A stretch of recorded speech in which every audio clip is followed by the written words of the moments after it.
Hello दोस्तों, class 10 की NCERT book जो मैथमेटिक्स है उसका चैप्टर नंबर 4 का 4.2 का हम लोग सॉल्यूशन लेके आ रहे हैं। तो क्वेश्चन नंबर 1, 3 और 4 को हम लोग सॉल्व कर चुके हैं। आज 5 और 6 को देखेंगे।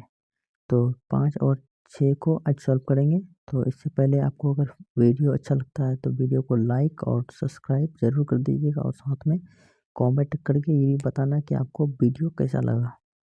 अगर वीडियो अच्छा लगता है तो हम लोग लगातार कंटेंट प्रोवाइड करते रहेंगे। तो हम लोग क्वेश्चन नंबर 5 को सॉल्व करेंगे। तो क्वेश्चन नंबर 5 क्या कहता है? क्वेश्चन नंबर 5 में लिखा है कि एक समकोण त्रिभुज की ऊंचाई इसके आधार से 7 सेंटीमीटर कम है। यानी एक त्रिभुज है, समकोण त्रिभुज है और कर्ण 13 सेंटीमीटर दिया हुआ है। तो पहले यहाँ देखिए, एक समकोण त्रिभुज है जिसकी ऊंचाई उसके आधार से 7 सेंटीमीटर कम है। अगर ऊंचाई x हो तो आधार x माइनस 7 होगा। माना कि x 7 है और जो कर्ण है वो 13 है, तो हमको ऊंचाई पहले निकालना है। तो ऊंचाई निकालने के लिए हम लोग क्या करते हैं, पहले हम लोग ऊंचाई इसके आधार से, नहीं हमारे पास ऊंचाई दिया हुआ है, आधार दिया हुआ नहीं है, तो हम लोग सबसे पहले आधार निकालेंगे। तो हम लोग यहाँ क्वेश्चन नंबर 5 करके लिखेंगे, माना कि आधार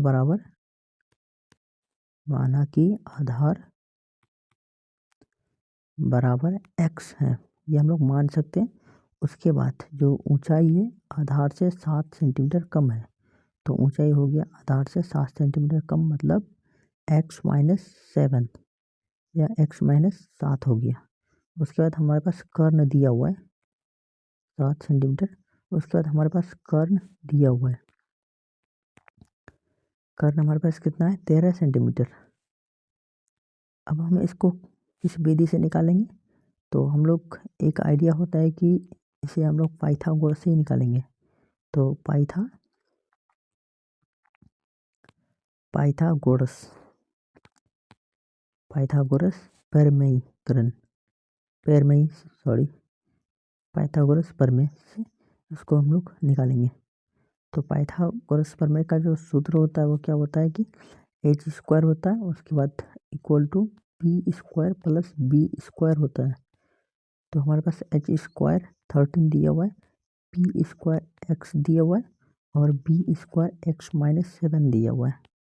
तो इसे हम लोग पहले सही डायरेक्शन में बैठाते हैं, उसके बाद इसको हल करने की कोशिश करते हैं। तो सबसे पहले हम लोग क्या करेंगे, 13 को लिखते हैं, जो h स्क्वायर दिया हुआ है 13, तो 13 का स्क्वायर इक्वल टू, जो p का स्क्वायर है तो वो x है, तो x का स्क्वायर प्लस b का स्क्वायर में है x माइनस 7 का स्क्वायर। अब 13 का स्क्वायर हटाएंगे तो ये गुना हो जाएगा, तो 13 का 169 इक्वल टू एक्स का into x square plus x minus 7 का होल स्क्वायर तोड़ेंगे तो प्लस हो जाए x square minus 2 into x into 7 plus 7 into 7 जा 49। उसके बाद 169 को उसी तरह लिखेंगे। उसके बाद x plus x square plus x square 2x square हो जाएगा, माइनस 2 इंटू एक्स इंटू 7 तो 14 माइनस 14x प्लस 49, ये हमारे पास दिया हुआ है। अब 169 को यहाँ ना लिख कर हम लोग इधर लिखते हैं, यानी यहाँ लिखेंगे तो आसानी होगा समझने में। तो ये हो गया 2x square minus 14x plus 49 equal to 169। अब उसी प्रकार 2x square minus 14x plus 49 अब माइनस 169, इस बार आएगा तो माइनस में चेंज हो जाएगा। उसके बाद यहाँ बचता 2x square minus 14x minus होगा तो 120। अब इसमें हमारे पास कॉमन होता है 2, यानी इधर 0 होता है तो हमारे पास 2 कॉमन होता है, तो हम लोग यहाँ एक्स स्क्वायर -7x -60 यानी 60 हम लोग इसको लिख सकते हैं, सॉरी 60। अब हम लोग 7x को तोड़ेंगे, तो 7x को तोड़ेंगे तो कितना होगा। अब हम लोग यहाँ 12x -5 + 5x इक्वल टू -100 -60 तो हम लोग यहाँ सॉरी वहाँ 160 हो गया, लेकिन 60 ही होगा। तो x कॉमन लेंगे तो हमारे पास x -12 और +5 कॉमन लेंगे तो x -12 ही आएगा। तो x +5 और x -12 ये हमारे पास आया x +5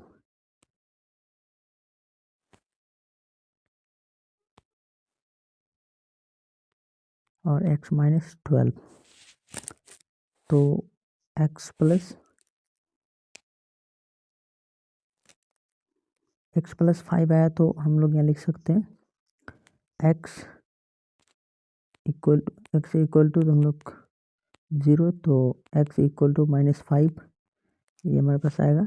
उसी प्रकार x equal to 12 minus plus 0 हो जाएगा, तो x इक्वल टू +12 हो जाएगा। तो हमारे पास आधार जो है वो हो गया, जो हमारे पास था आधार वो हो गया 12 और ऊंचाई हो गया हमारे पास 12 - 7 यानी ऊंचाई से 7 कम था, तो आधार से 7 ऊंचाई से 7 कम था, तो 12 - 7 इक्वल टू 5 सेंटीमीटर। ये हो गया आंसर क्वेश्चन नंबर 5 का। अब उसी प्रकार क्वेश्चन नंबर 6 देखते हैं। क्वेश्चन नंबर 6 में क्या कहता है, एक कुटीर उद्योग एक दिन में कुछ बर्तनों का निर्माण करता है और एक विशेष दिन यह देखा गया कि प्रत्येक नग का निर्माण लागत जो है वो उस दिन के निर्माण की बर्तनों की संख्या के 2 गुने से 3 अधिक थी। यदि उस दिन की कुल निर्माण